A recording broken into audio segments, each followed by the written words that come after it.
Witkoff's upcoming trip to Russia.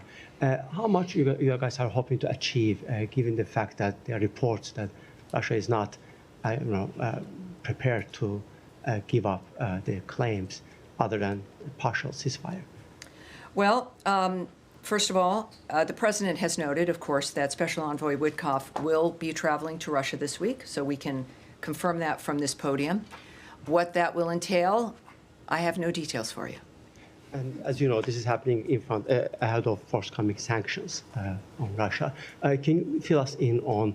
Well, are you saying that? Are you declaring for the United States government there's going to be more sanctions on Russia? I'm not sure. I would say I would need to hear that from President Trump. When it comes to, clearly the president's not happy with Mr. Putin and Russia, but he remains committed to diplomatic solutions. I would say that we've also seen a remark, perhaps a reflection of possible secondary sanctions regarding the sale of oil. People who are countries that are buying Russian oil. And that has been openly discussed by the president. But when it comes to things that are decided, we would wait for the president to say that. So I do have a few announcements, of course, as you might imagine, and then we will, the Imperial we, will take your questions. Thank you all for being here. I do appreciate it. Under the leadership of President Trump and Secretary Marco Rubio, the United States continues to pursue a clear-eyed foreign policy that prioritizes the safety, prosperity, and global standing of the American people. Last week, the department welcomed delegations from the Democratic Republic of the Congo and Rwanda to Washington to support implementation of the June 27th peace agreement, led by senior advisor Boulos. These discussions focused on regional security, cooperation, and economic development, critical pillars for achieving lasting peace and prosperity in the Great Lakes region. And today, Denmark, Norway, and Sweden announced they would fund an additional $500 million package of U.S.-made equipment for Ukraine. In addition, yesterday, the Netherlands announced it will fund the first package of U.S.-made weapons and munitions, including Patriot missiles, worth over $500 million. Together, these deliveries total over $1 billion of life-saving, top-of-the-line American equipment that, as noted by Ambassador Whitaker, will allow Ukraine to, quote, protect critical infrastructure and civilian lives while also staying in the fight until a lasting ceasefire happens. These commitments deliver on President Trump's initiative to facilitate billions of dollars in investment to the United States defense industry and create American jobs while ensuring Europe can ultimately defend itself long-term. Additionally, today, the State Department published a temporary final rule in the Federal Register. I know that sounds kind of bureaucratic-like for everyone watching at home. This is to implement a visa bond pilot program under the Immigration and Nationality Act, consistent with Executive Order 14159, beginning August 20th. Nationals of Malawi and Zambia applying for B1, B2 business and tourist visas will be required to post a bond of up to $15,000. This targeted common sense measure reinforces the administration's commitment to U.S. immigration law while deterring visa overstays. Now, turning to our disaster response for the Philippines. With $250,000 in funding from the Department of State, the World Food Program is transporting family food packs to flood-affected people across central and northern Luzon, with nearly 14,000 delivered to date. The department is providing an additional $250,000 to provide emergency shelter assistance to meet the needs of over 15,000 disaster-affected individuals. Finally, President Trump is signing an executive order today establishing a White House task force on the 2028 Summer Olympic and Paralympic Games. With Los Angeles set to host the World, the task force will coordinate across federal, state, and local agencies to ensure streamlined visa processes, robust security, and efficient transportation. This action highlights America's enduring role as a global leader and premier destination for international engagement, tourism, and sports diplomacy. All right, so a bunch of stuff there. I am looking forward now to taking your questions. And we'll start here. Yes, ma'am. Nice to see you up here as opposed to further back. Welcome aboard. Very revolutionary. And let me, before you begin, I do want to announce everyone who is in the front row today. As we know, we have guests as well as regular attendees here in the room for our front row. First, we have Mal MacIver Sheridan with Kyoto. We have Sarah Karakam with Hulk TV Turkey. Sean Fleetwood with The Federalist. Adam Credo with the Washington Free Beacon. I know your avatar on social media. Now everyone's going to be able to see your face. John Lyons, or is it John or Kamen? Kamen, welcome aboard. Kamen Gok with ABC Australia. And Jacob with the Times of Israel. Welcome aboard. Nice to see you again. Saw you this morning. All right, everyone. So now again, Sarah, let's start with you. Thank you very much. I want to start with Syria. SDF military leader Musl Abdi recently stated that Syria should adopt a decentralized structure where all groups have the right to self-governance. He added that a centralized system has already failed. He also said that during his meeting with U.S. Ambassador to Turkey and Special Envoy Thomas Barak, that Ms. Barak came to understand that Syria cannot be governed from a single center. Given that and considering Turkey's strong opposition to any form of Kurdish autonomy in the northeast due to SDF's ties to PKK, an organization that is reportedly now engaged in a disarmament reintegration process in Turkey, albeit with no formal outcome yet, does the U.S. support the SDF's apparent push to establish a parallel or federal governing structure rather than reintegrating into the central Syrian regime? Has the U.S. position on Syria's territorial integrity shifted or softened in any way? So in general about Syria, I think that this is important.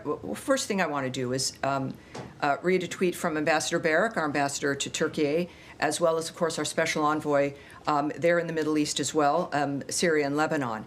He tweeted, disturbing violence erupted yesterday, this was on August 4th, I should say, in Sueda, and in Manbij.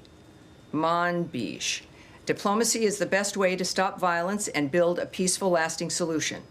The United States is proud to have helped mediate a solution in Sueda and to be co-mediating with France the reintegration of the Northeast into a unified Syria. The path ahead belongs to Syrians, urging all sides to uphold calm and resolve differences through dialogue, not bloodshed. Syria deserves stability. Syrians deserve peace. When it comes to, I guess you're asking about Turkey and the single center governance, did you change your stance on that? Well, no, we, first of all, Ambassador Barak continues to engage all parties to ensure security and calm for all Syrians. But we are continuing to support dialogue with the Syrian government and the Syrian Democratic Forces aimed at integrating the SDF into the Syrian military. Of course, we welcome all productive meetings between the SDF and President al-Shura. We also support the SDF's intent to transform the current ceasefire in northeast Syria into a comprehensive and lasting peace. And of course, it will be up to Syria and the new government to move the country toward peace and prosperity. I can say that when we look at the notion of a comprehensive, inclusive government, of course, that is the way that it has to work. And I think, as we've talked before about places that have been unstable, that's been the point, is that we're working for stability. And I think our position previously still stands, certainly. And we continue with democracy being vitally important, as well as diplomacy when it comes to the nature of how we solve the problems there. A short follow-up, please. Is the U.S. following Turkey's newly formed parliamentary commission that is reportedly working to end PKK's armed campaign, potentially through reforms and in counterterrorism criminal legislation change for a peaceful transition? If so, how might that effort affect your approach to northern Syria and your ongoing partnerships on the ground? Well, first of all, we won't comment on actions that governments are taking internally when it comes to legislation or moves that they seek to make. Nor will I discuss the impact on what our negotiations might be or our relationship with other governments that are affected by something like that. At the same time, I'll take that back to a degree to see if there has been any remarks or elements that might be helpful. And again, for those watching at home, when we say we're going to take back a question, it means that we're going to get an answer to that question in some form and get it back directly to the reporter as well. So I think we've got a good track record in that regard. All right, yes, Leon. Yes, hi. Thanks, Tammy. I'd like to speak a little bit about Gaza. The Israeli Prime Minister had a cabinet meeting earlier. They're settling on a new plan for Gaza, which, according to certain reports, would mean reoccupying all of Gaza. What is the State Department's position on that? Would you support an occupation of all of Gaza? Well, of course, you know what we're focused on still, getting the hostages out after what we saw with videos over the last couple of days. It is a reminder to people about the evil that has been running this terror operation in Gaza via, of course, through Hamas. What I can tell you is that we would refer you in that instance regarding Israel's plans to the government of Israel. And regarding that reporting, again, reporting is one thing, real plans might be another. We are not in the business of interpreting statements from foreign governments when and if they're made. We do remain focused on freeing the hostages, including the remains of 2 Americans, and ensuring that Hamas never rules Gaza again. All right. Yes, sir, from Australia. Thank you, Tammy. For a country like Australia, even though we have a free trade agreement, we're now being hit with tariffs. The US is reviewing the AUKUS submarine agreement, and it seems our Prime Minister can't even get a meeting with your President. What does this say about the way the United States now views some of its relationships with its traditional allies? Well, I don't speak for President Trump, right? He's made clear his intentions and his efforts around the world. Here at the State Department, of course, we speak for the view and approach of Secretary Rubio. What I can say, though, is what President Trump has said publicly, which is that in the beginning of the tariff framework, it was to even the playing field, and then, yes, move into negotiations with countries around the world. So for more details about the timing and plans and conversations, I'd refer you to the White House. What I do know, of course, is that we enjoy a terrific relationship with Australia. We always have, and I think we expect to have that continue. I can say that our alliance has never been stronger or more important. We share the same values, beliefs, and goals. We have fought, of course, side by side in battles over the last 100 years.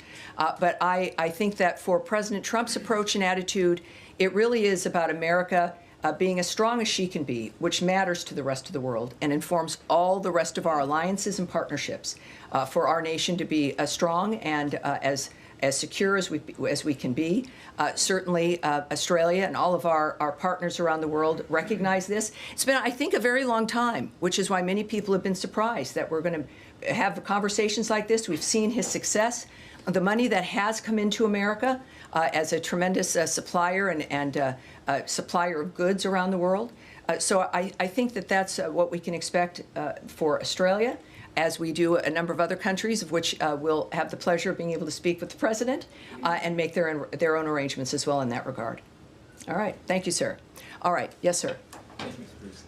So in recent weeks, we've seen the release of previously classified documents showing that then President Obama and his intel chiefs weaponized a 2017 Intel Community Assessment to push the lie that Trump colluded with Russia in the 2016 election.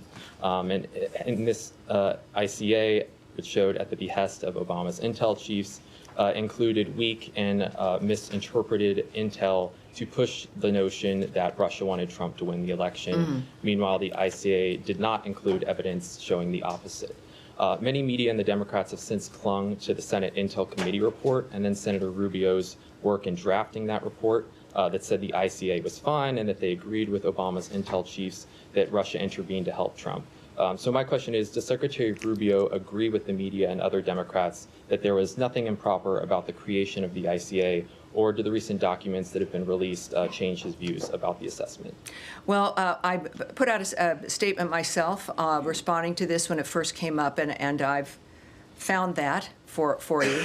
But I would say that this, in some ways, explains, of course, the vehemence and the effort to try to keep President Trump from winning the last election because of the nature now of what investigations are occurring or may occur. This is what the American people voted for. We saw a great deal going on that was improper.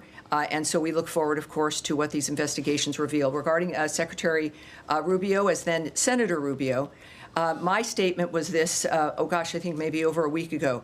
If the legacy media were at all curious about the facts of the matter, they would have found from then Senator Rubio's own statement from 2020 concurrence with DNI Gabbard's consequential findings. Then Senator Rubio determined that the use of the Steele dossier was, quote, very troubling, but even more so, he was alarmed by the behavior and the actions of the FBI in pursuit of what has now been confirmed as a dangerous hoax. His statement revealed serious wrongdoing leading to one of the most infamous political scandals in American history. And of course, I think that at that time was appropriate. As all of us who are here and grateful to be here and blessed to be here, we are also grateful for the American people seeing through that and putting President Trump back in office. A quick follow-up, if I may. Right, sure. So you're saying that Secretary Rubio disagrees with the assessment from Democrats and the media that the drafting of the ICA was on the up and up? Well, what I can say and what I always caution people in this room to not do is to not draw an extended conclusion about something that I presented. What I presented is what I presented. So I'm not going to expand more on that regarding what the Secretary thinks or might be considering. I won't get ahead of the Secretary in that regard. But I think it's pretty clear what his position is. Right, Daphne. Thank you so much. Just to follow up on my colleague's question on Gaza, yes. Have U.S. officials spoken with Netanyahu about this potential plan for a complete military takeover of Gaza? I won't remark on any conversations whether or not they have occurred. Okay, and then Axios is reporting that Witkoff and President Trump discussed plans for the U.S. to increase its role in providing humanitarian aid to Gaza. What will this look like, and how quickly will the U.S. act? I know Trump has mentioned food centers. Where does that stand now? Well, as we all know, every few minutes things change. When we say something's fluid on the ground, this couldn't be a better example of the nature of how things are moving. I can tell you that after the visit from Special Envoy Witkoff and Ambassador Huckabee, they went at the behest of the president, who wanted people on the ground to be able to report back to him exactly what was happening. Most of us, of course, are relying on reports from various areas. They have reported back to the president. What I won't do is get ahead of what the president will decide about what he's heard and the actions that he will decide to take. He will, obviously, he'll make that known to everyone. But what we do know, of course, from the beginning is that humanitarian aid has been at the heart of our action, not just for Gaza, but around the world, in my topper, as we call it. I mentioned, of course, our current standing with the Philippines and assistance there. But we do know, of course, just as a reminder for people who might not know, Special Envoy Witkoff spent over 5 hours inside Gaza this last weekend to assess the situation and to begin planning the best way to deliver urgent food and medical care to Gaza. And while we don't have anything to announce at this point, obviously it's rather early regarding the end result of that, that still remains our priority. All right. Yes, sir. Thank you.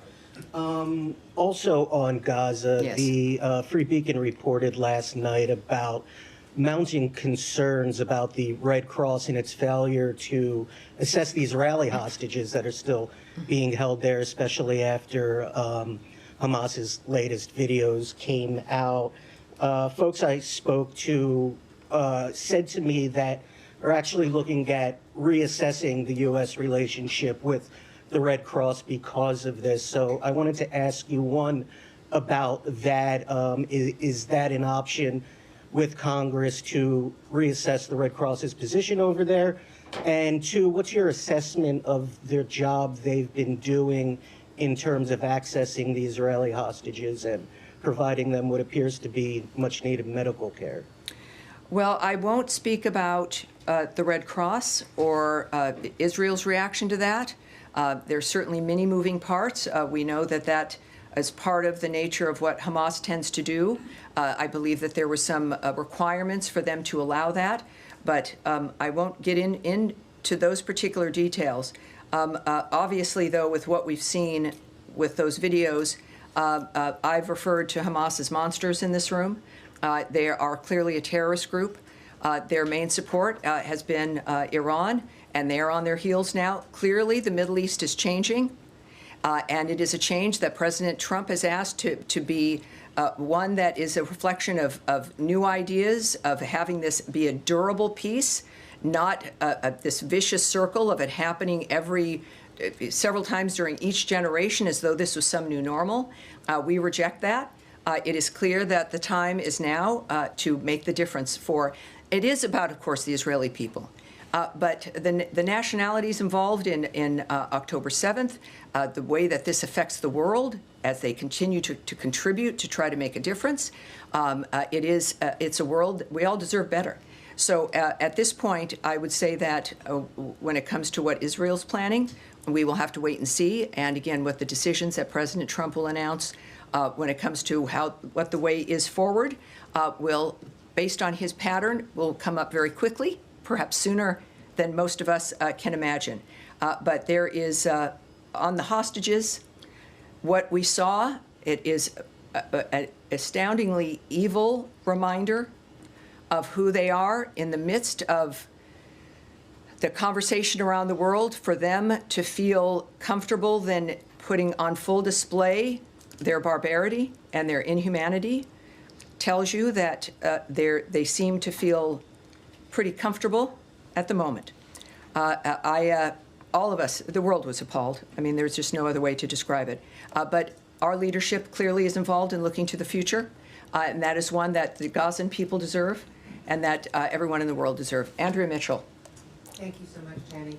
I wanted to ask you what the State Department or Secretary Rubio's position is on what to do with warehoused excess food from USAID, some of which has not spoiled, biscuits in Dubai, peanut paste, and whether that should be distributed. It's all been paid for by the taxpayers. So is there a view toward whether it should be incinerated or distributed or some combination? Is there a plan afoot? Well, there's many moving parts, I can say. There is a dynamic involving various different considerations regarding expired food, regarding our Mexico City policy when it comes to certain items as well. And food, we discussed this before, but it's worth repeating. We have food that is purchased, meant to be distributed to specific locations. And then there is food in various locations around the world that is for global emergencies, that sits. And it's food that is meant not to be moved. It's food to be there if there is an emergency where people have to be fed in a quick way with food that is sustainable and and that can be maintained for an extended period of time. But that is food. So sorry. It's all right. That's the electronic world. It's food that is meant to not be moved. But then there's food, of course, that is there, that is stored in certain places, that is meant for a location. And that moves out and it gets distributed where it should be. But if food is spoiled, it will be destroyed. We are not going to distribute food that is expired. If there is food that is meant for emergencies that has expired, we'll deal with that also accordingly. Is there any circumstance under which the State Department would countenance destroying unspoiled food for some reason? Well, I again don't know of all the circumstances. I can say that there could be a reason of all the things that exist around the world, whether it is the inability for us to move it, a refusal of a government to allow us access or to move it to another country. I can't speak. There are many, many different fronts about why certain decisions are made. What I can tell you is what I've watched over the last 6 months are people who've been here for years, sometimes decades. I see you, sir. Keep your hand down. Thank you very much. Of people who've worked here on these issues for a very long time, others of us who are new because of the election. And the focus has been on how can we make these things work? How can we save enough of whatever the issue is? If it's about funding, if it's about food, if it's about what do we need, how can we make it work, but within the smartest, fastest, most nimble way to be able to help as many people as possible. No one is sitting in a room thinking, how can we destroy as much stuff as possible? That's not our goal. I've spoken in this room many times about the impact of the people who are Foreign Service officers and who are civil servants, who've dedicated their lives, their professions, to making a difference for people around the world. They are still here. They still care deeply. And we are here to try to manage, right, the largest, the most amazing government in the world and what we can do for the people around the world while still paying the respect and the deference to the American people and what they deserve first, so that we can remain the powerhouse and the helper and the friend that we are around the world. So each situation is different, but our goal is to make sure that we, of course, we do remain in the foreign aid business. We remain a facilitator of things that the world needs. Many people probably didn't know that we have these food stores around the world waiting in case something happens. But we need to be able to facilitate that, and we're doing so transparently. We discuss this with you, and that's what I know about the people who work here. All right. Yes, sir. Thanks, Tammy. Over the weekend, the State Department confirmed that Khamis Ayad, a Palestinian who died due to complications from smoke inhalation after trying to put out a fire started by allegedly Israeli settlers in a village in the West Bank, confirmed that he was a U.S. citizen. Is the U.S. State Department calling on Israel to investigate this death? Has this issue been raised with Israeli authorities? Well, we have made comments before. There have been, it's a violent situation. There have been a few Americans who've passed in this kind of a dynamic, certainly also one in Syria. Our first priority, and it's not a motto or a slogan, is the safety and security of Americans everywhere. So certainly here at home, but also abroad.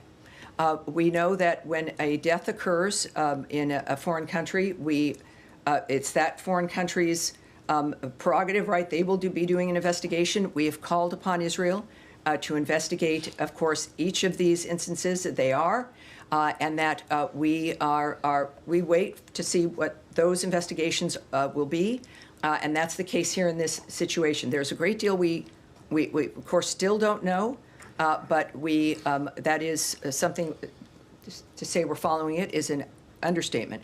We are on that and every other situation that has impacted an American citizen, wherever they may be in the world. And then once those local investigations are done and we take a look, again, this is a DHS issue, if you will, when it comes to investigations, or the FBI. But as each one of these situations move forward, I will keep everyone up to date. All right. Yes, sir. Thanks, Tammy. Yesterday, Speaker Johnson was in the West Bank, which he referred to as Judea and Samaria, and said that it rightfully belongs to the Jewish people. Is that official U.S. policy? And if it's not, what is U.S. policy towards the West Bank?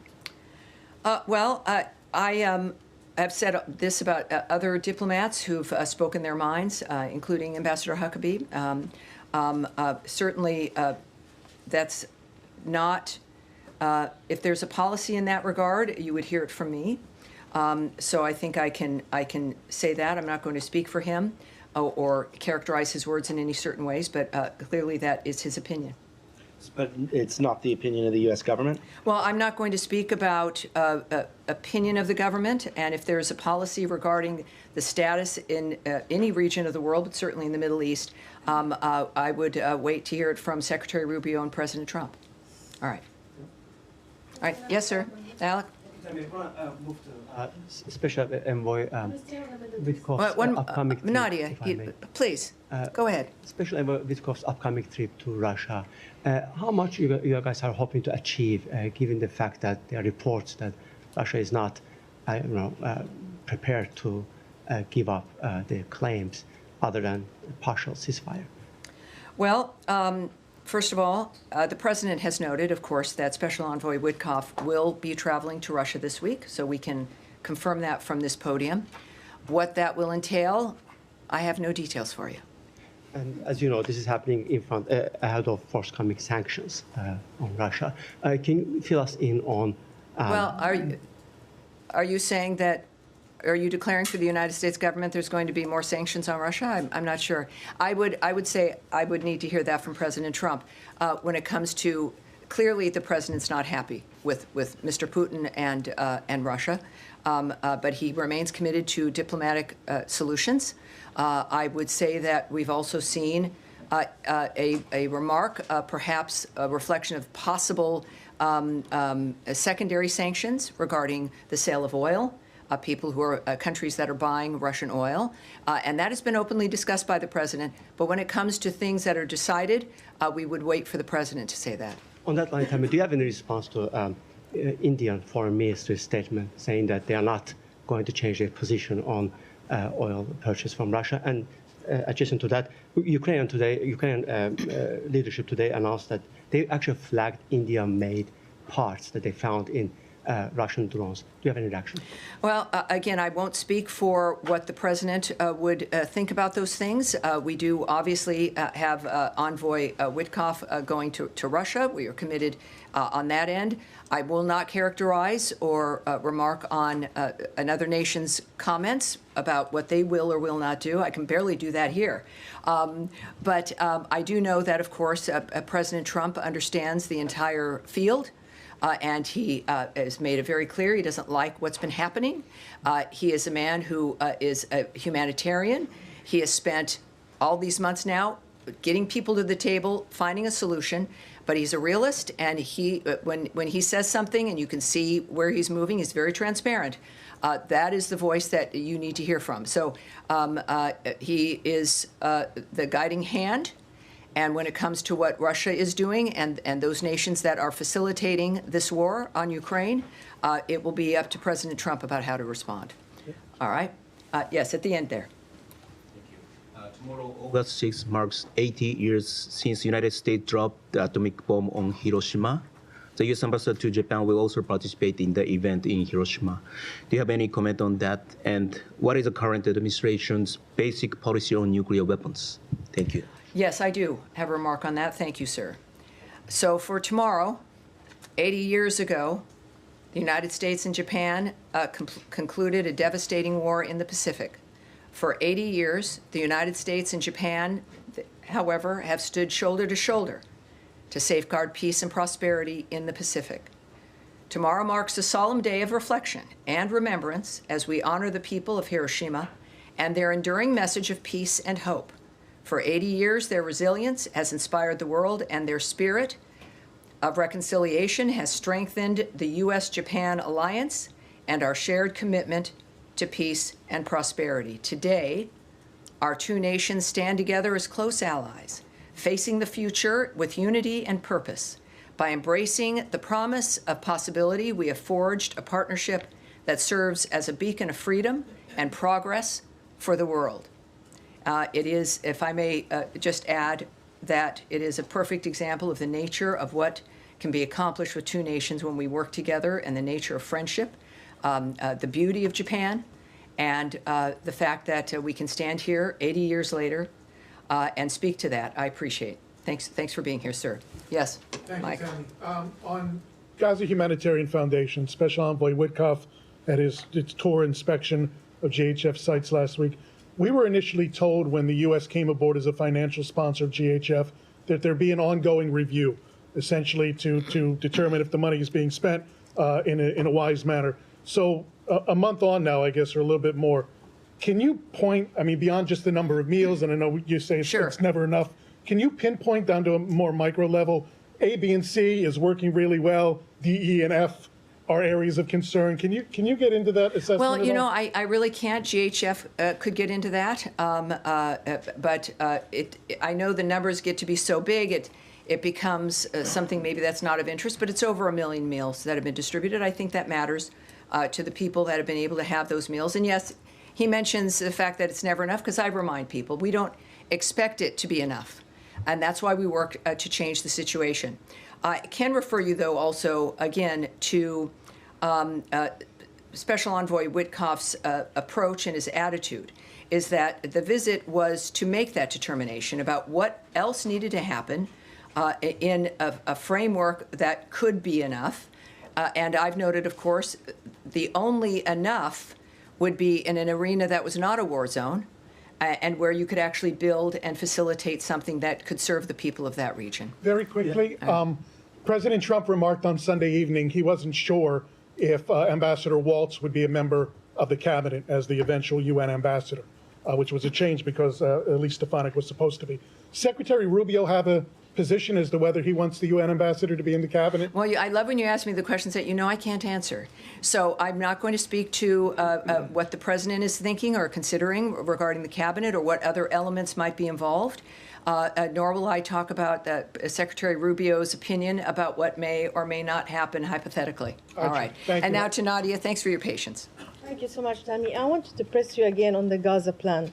The president said clearly and many times that he wants to end wars in the Middle East, and I believe that's the secretary's position. Yes, that's true. How does Netanyahu's plan or proposed plan of reoccupying Gaza fits into this vision, considering that many people believe that without American weapons, Israel cannot carry with this war? So you have lots of leverage to advise Prime Minister Netanyahu whether to take this decision or not. Well, you know, what I do love is when you're in the Oval Office and you're able to ask President Trump a direct question, which you've been able to do, and it's been very impressive. That is a question for the president. I would say, though, that and I'm, again, thrilled to be here with his leadership, in that we've seen him display what his commitment has been, which is to stop the suffering, end the carnage, bring peace for the who wouldn't if you had the wherewithal to do it. Of course, that's what we're doing. I certainly won't speak to what Israel's plans are. There's been many reports. I'm not going to speak to news reports or what another government is planning or not planning. What I do know is that this government, the Trump administration, is focused on this. It's clear. This is what they intend to do. He wants this to end. He said that from the beginning, that the actions that we would take, it wouldn't be about months or years, about meeting to have meetings, and that there's resolutions. As a businessman, you've got to have a point where something is developed and produced and done. So I would say that considering we know that the Secretary Rubio, of course, working very closely, and also as the acting NSA with the president in the White House, that we have, I would argue, the best minds in the world dealing with and deciding how to implement this notion that war-torn ravaging and suffering should never be someone's normal. That's what we will see from President Trump, Secretary Rubio, and this entire government as a whole. But we certainly won't comment on hypotheticals or speculating on what that might mean. The good news is you'll hear it right from them in a variety of different formats. That it's an exciting time to watch this. It's heartbreaking most of the time. It's exciting and hopeful part of the time. And I think we're going to get there. And Ambassador Huckabee, how do we know that he's speaking his mind as an opinion and when he talks about U.S. policy? Because he reports to the secretary. So as a reporter, how do I know if he's just expressing his opinion about the settlement being part of Israel, and when actually this is a policy, if the president or the secretary did not articulate that? So we're getting into a little bit of a conspiracy dynamic here. It's not really. But here's why there's this podium. We have a very particular structure, that the president speaks on the tarmacs. He has gaggles. Caroline Leavitt speaks for the approach of the president in the White House. I am here speaking regarding the approach as the voice of the State Department, regarding what our plans are. I obviously can't say everything to you. That's very apparent. But I endeavor to say as much as I can to give you details. There is no one in the world who is randomly going to be speaking about policy that is not evident that you have not heard from, or is a policy of the State Department or the White House that is not either evident to you, has been said, has been put in a paper, a release, an op-ed, a readout, you have your, I would urge you to focus on the centers that have been created to offer what the policy of the State Department or of the White House, this government is.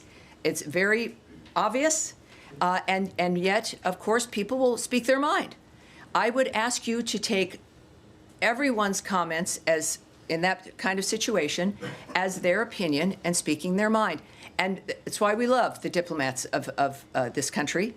We have some very smart, caring, passionate people. And he's one of them, and I adore him. Yes, sir, in the middle. Thank you. Thank you very much. I have two quick questions. Why are you so concerned about the Militias Bill in the Iraqi parliament? If passed, what will be the implication from American side? So the Iraqi militias in the parliament? Yes. I've got something for you regarding a bill. Is that, are you alluding to the bill that has, all right, well, there's been some movement on that for those who might not know. There is a bill that has further institutionalizes armed groups associated with terrorist groups and Iran-backed groups, including several that have attacked U.S. interests and killed U.S. personnel. This bill, by the way, we strongly oppose any legislation that is inconsistent with the goals of our bilateral security assistance and partnership that runs counter to strengthening Iraq's existing security institutions. We support genuine Iraqi sovereignty, not legislation that turns Iraq into an Iranian satellite state. So, you know, that's our opinion regarding the bill. We also, can I say that, I think that's as much as I can say in that regard. That's as much as I can say today, but I'll be back with you Thursday and will likely try to have as much more as I possibly can. Second question, this week we remember the Yazidis who were targeted for genocide by ISIS terrorists 11 years ago. 1,000 lost their lives, at least 3,000 remain missing. How important do you think it is for all refugees to be able to return home to Sinjar? As you know, Sinjar is now under the control of the militia. It feels, you know, people will remember that. It feels like it was a million years ago, but it was a horrible dynamic that transpired as we watched these Yazidis targeted by ISIS. That time when ISIS was just a cancer running around the world effectively, but certainly through the Middle East, destroying people's lives. We were told that it would take 30 years to get rid of ISIS, that Muslims would be upset, as though Muslims like what's going on with this. They don't. This is not an issue. This was a horrible, terrorist group. Of course, President Trump got into office and was not afraid of this, the nature of that. It would take forever, and he wiped them out in about 18 months. And we forget, we move on. There have been other horrible things that have happened. But we did that, and part of that massacre, part of that genocidal action throughout the Middle East, certainly at least, by ISIS, targeted the Yazidis. So, yes, this was 11 years ago. Thousands lost their lives. 2,700 remain missing, never found. And what I can say is this. It is important that survivors receive support as they pursue justice. Security and stability in Sinjar are key for the safe and voluntary and dignified return of the Yazidi community. Yazidis deserve the opportunity to rebuild their lives and homeland. So that's what we'll say there. Thank All right. you very much. Thank All right. you. All right. So, go ahead. Nice to see you. Nice to see you. Just to clarify on the question about GHF, did Special Envoy Witkoff come away favorably impressed with what he saw of its operations last week? Well, his statement, which I read at the beginning here, spoke to the fact that we're going to be continuing to look to how best to get humanitarian aid and to further our goal for the humanitarian aid. I have nothing further to say regarding his assessment of GHF or what that additional work or expansion might look like. Okay. And on his portfolio in Russia, there are reports that the Russians are proposing a limited air truce, a cessation of drone and missile activity. Would that be satisfactory to the U.S. in order to forestall sanctions? Well, you know, I can't say anything about either one of those questions. First of all, I won't comment on or speculate on what a diplomatic choice would be regarding what's offered or what's not offered. I don't know that. Nor would I suggest that I would know what President Trump would find suitable. And that's who this decision rests with. And on the purchases of oil, I think both India and China have indicated that they fully intend to continue purchasing Russian oil, whether or not U.S. sanctions are imposed. Is the U.S. seeking additional leverage in order to change Russian behavior, or what other levers is it going to reach? Well, we know there's, of course, there's sanctions. There's what's known as secondary sanctions, which is what we're talking about now, sanctioning a country or a company or others that might be doing business with a country that we have sanctioned in this instance. I know that President Trump, as we all know, has many tools in his tool chest. This is one of them. He has invested a great deal and will continue to, regarding the wars and the conflicts around the world to stop them. And as a businessman, he likes to use, understandably, the tools that can make a difference with countries. We usually, of course, that is about economy, the economics of what's happening.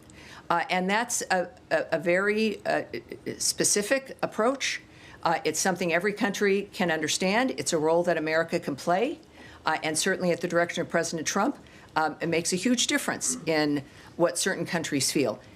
Whether that's enough for him, what else he might do, I won't get ahead of him or speculate. All right. Yes, sir? Excuse me, on Iran. The Iranian government has established a Supreme National Defense Council. How does the U.S. see this? Does this show that the Iranians are getting ready for further escalation? And are there chances of future talks between Iran and the U.S.? Well, we are aware of the reports that they've set up this new defense council following, of course, the 12-day war, the Iran-Israel conflict. And I have no further comment for you. Except maybe that. Yes. Yes, sir. Next to you. Yes. I was wondering if you have any update on the case of Saif al-Musl, who was a Palestinian American, was killed a few weeks ago, last month to be exact. And Ambassador Huckabee said that he called on Israel to aggressively investigate the murder. If you have an update on that, and if not, you can get back to me anytime. But also, are there like any kind of communication between the U.S. government and the Israeli governments on stopping this from keep happening, because apparently there is a pattern? Well, I don't have anything new for you, but the initial posture is strong and remains, which is our expecting to see an investigation that comes with results. And of course, we are constantly engaged with Israel. I can't speak to exactly what those conversations are or on what topics. But it's been obviously made very clear that we expect some information and a resolution to the nature of what occurred. And obviously, when we learn that, we will take further action. So I can't give you the details in this regard. I can tell you it should be a given that any place, and we've demonstrated this throughout the administration, throughout certainly Secretary Rubio's remarks and his actions, as well as President Trump's, that we are trying to stop conflicts. We are committed to ending carnage and death and destruction around the world for everyone, but certainly this is from a president whose America First policy recognizes the value and the importance of this country in increasing the value and importance of every other nation around the world. But that is, in our unique position as Americans in this country, reliant on the United States of America being as strong and as capable as possible, because the world has seen our nature, and that is to stop wars, deter them, try to have ceasefires, have peace around the world. And his commitment domestically, as you've seen, and a whole of government effort, not just around the world, but here at home, to make sure that Americans are safe everywhere, including at our border, in American cities and towns, in large urban areas, that Americans here in the United States, we deserve a better life. That is why President Trump was elected. It is what Americans voted for. But we also expect for Americans to feel that wherever they are in the world. So yes, I think it's safe to say, not that I've been a party to the conversation, that it's clear to the world that we expect Americans to be treated well, to be safe, and if something happens horribly, to have it be dealt with appropriately. That is, I think, the bottom line when it comes to when we say here at the State Department, the safety and security of Americans everywhere is our top priority. We're not kidding, and neither is the President, and neither is Secretary Rubio. That is it for today. Everyone, thank you very much. I appreciate it. We'll be back with you on Thursday. Thank you. Have a great day.